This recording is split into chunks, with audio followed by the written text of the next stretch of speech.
What is going on? How's everybody doing today?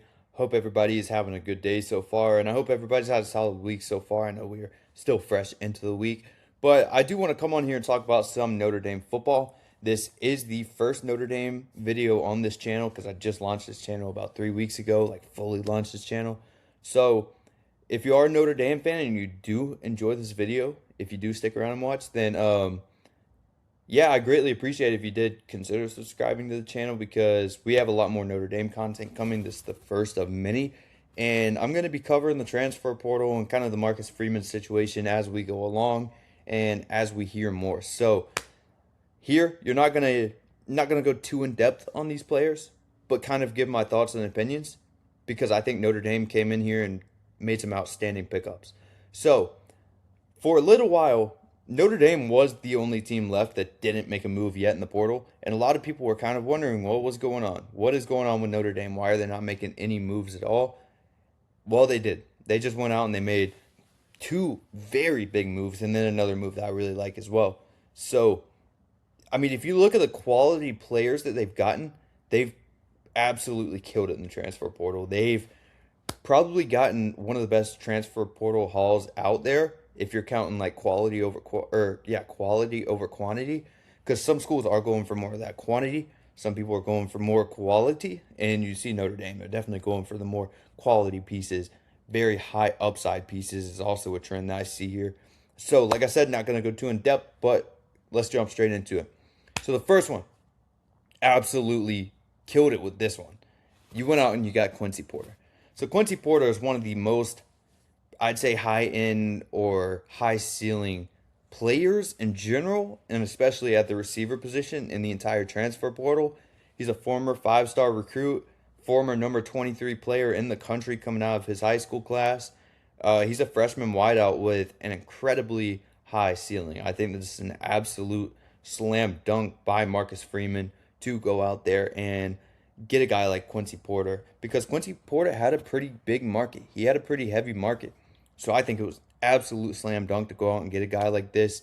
You know, you have a very young quarterback in CJ Carr who has shown much promise. If I had to just say right now, I think that CJ Carr is one of the he might be the best quarterback that Notre Dame's had in a while. I don't think that's crazy to say. And you go out and you give him a weapon like Quincy Porter. So Quincy Porter, Ohio State made a massive push to get him, and Brian Hartline was heavily involved in that as well. And if you do know anything about Brian Hartline and Ohio State, then you'll know that that guy has an eye for a receiver. When he sees a receiver and he recruits a receiver, he thinks that he most of the time they're going to go first round, and he's had very much success with that. So when you see Brian Hartline recruit a guy like Quincy Porter, that's already high praise itself. Now, Quincy Porter didn't get much. He got some playing time, like very limited snaps, but you didn't see him much because look at Ohio State's receiver room. They are crowded over there. You have Jeremiah Smith, you have Carnell Tate, you have some other guys that Quincy Porter has played behind. And if you look at the resume of the guys who really Brian Hartline have recruited, it is like Jackson Smith and Jigba, Garrett Wilson, Jeremiah Smith, Carnell Tate. You can go on and on. There's more. There's plenty more. So like I said, I think this is an absolutely slam dunk pickup for Notre Dame. I think this gives CJ Carr a very reliable weapon and a guy who's going to come in straight off the bat and has the ceiling to be one of the best receivers in the country. Like, yeah, we haven't seen him play much, but if you're basing it off of kind of like high school recruiting and kind of what the small little sample size that you have seen, there is real potential for Quincy Porter to be one of the better receivers in the entire country. He stands at 6'4", 210, so he's a bigger body receiver. But he's going to create separation. He's going to catch pretty much everything that comes his way. Basically, if you do look at his high school tape, like I said, I can't stress it enough. Absolutely amazing pickup for Marcus Freeman and the Irish right here. So the next one is another guy that I'm extremely high on. That is Keon Keeley. So I was a big fan of Keon Keeley out of high school as well. He's a big edge rusher, 6'5", 282. He's probably going to put on some more weight if I had to assume. Or no, probably not put on some more weight, but you'll see him put on some more muscle, slim down a little bit or lean down a little bit, and really be super explosive off the edge. You know, he is a former 5-star plus as a recruit in 2023. He has 2 years of eligibility left, and he's yet to have his breakout season. Like I said, incredibly high upside player again, who's going to probably come in and contribute immediately. This past season, he had 13 tackles, 3 sacks in kind of limited playing time. Only a redshirt sophomore, like I said. And I think Notre Dame, this is another massive pickup. Like I said, Keely hasn't quite yet had his breakout season like you're really hoping for. I think this is his breakout season coming. I really do. I think Keely is going to have his breakout season this year with Notre Dame. And this is another guy who can go pretty early in the draft. I'm very high on him. I think that he's going to be an incredible player. I think he's a good fit at Notre Dame. He's going to really disrupt the passer and just do everything a good edge rusher does. He's going to do that in Notre Dame. I think he'll be one of the better edge rushers you've seen out of Notre Dame in a while as well. I think outstanding pickup. I think Marcus Freeman is absolutely killing it so far in the transfer portal. So the next one is Jaden Sanders. So Jaden Sanders coming over from Michigan. See, you haven't seen too much. He did play. He played a good bit. True freshman corner coming from Michigan. 23 tackles, 1 pass deflection this season. He's another guy who I think you're kind of banking on his high ceiling. He's going to slide into that DB room and provide very valuable depth for next year. And I think that, I don't know how much playing time. I don't know how much he'll see the field because I'm not 100% sure how the DB room looks over at Notre Dame. I do know that there are a few studs up in there, but I don't really know where Jaden Sanders is going to fit. So if you are a Notre Dame fan and you are to this point in the video, let me know where Jaden Sanders will fit into your DB room, like exactly where or how you think it would work as a Notre Dame fan, who obviously knows more about the team than I do. So, yeah, I'm very curious to see where Jaden Sanders does fit into here. But I do think there's some upside. You saw flashes, never fully put everything together his freshman year, but that was a pretty rough Michigan team. They didn't have much of an offense, so the DB room was on the field a lot more than what they should have. So you're going to see more downside to their game than what you would at a school like Notre Dame, because Notre Dame has a more capable offense than this past Michigan squad. So I think Jaden Sanders, if he's off the field a little bit more, I think you'll see his game improve. I mean, that's really any defense. If you're on the field too much because your offense can't get anything rolling, then you're due for some bad plays. And you see that at all levels of the game. So, yeah, I'm very interested to see here. And I do trust Marcus Freeman here.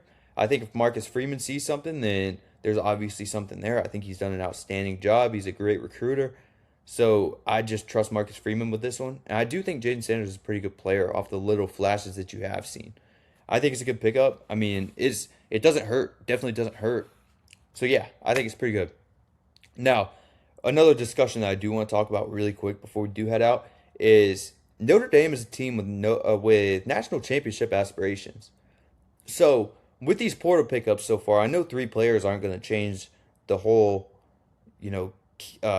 outcome of a whole season, unless you're a guy like Quincy Porter who could very well do absolutely explosive things over on offense and really elevate this offense to a completely new level and really help this offense really make a run at another national championship. This year, if Notre Dame didn't start out 0-2, then there's a real case. Well, you definitely get in the playoffs. You definitely get in the college football playoffs. I think you would have made a run. I think you make a good run in the college football playoffs if you do make it. I mean, you're coming off a national championship appearance where you almost defeated Ohio State, fell a little bit short, but that was one of the better Notre Dame teams that we've seen in a while. And if I had to say, I think this Notre Dame team this past year, I think it was probably better than that national championship Notre Dame team. Maybe I'm completely wrong. Maybe you guys disagree, but I think, especially the offensive situation, I think it was much better. With Jeremiah Love, I think you had a better quarterback than CJ Carr. I think CJ Carr is a better quarterback than Riley Leonard, if I had to say. And like I said, maybe some people do disagree, but that's kind of my opinion on it. I think you're running it back with pretty much the same thing. Like you don't have many people leaving. Obviously, Jeremiah Love is going to be a massive hit to the offense with him going pro. But I think you're gonna be fine. I think this is a Notre Dame team. Looking at the depth chart right now, I think you can make a run at a national championship. I do see you pretty easily getting into the playoffs. So far in the Marcus Freeman era, it has kind of been a trend where you start super slow. You see some slow starts like last year when you lost to NIU. There are some slow starts there, but eventually he's going to overcome that. And if you could just get out to a good start and carry that momentum through the season, because Notre Dame, like I said, you usually get out to a slower start, but then you get better and better and better and better as the season goes on. This is the year. I think this is the year. You have a favorable schedule. I think the toughest team on your schedule is BYU this season. Maybe I'm wrong. I haven't looked, but I think the toughest team on the schedule is BYU. So I like where you're sitting at. I love where you're sitting at. I think this team has a legitimate shot to make a run next year. So that's just kind of my thoughts and opinions on it. So if you did enjoy this video with me rambling a lot, then I greatly appreciate it if you did consider subscribing to the channel. Like I said, a lot more Notre Dame content coming.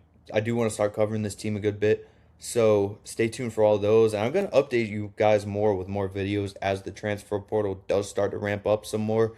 So yeah, that'll be it for this one. I greatly appreciate everybody who did tune in and watch this video. And yeah, like I said, that's it for this one. I'll catch you guys on the next one. Peace.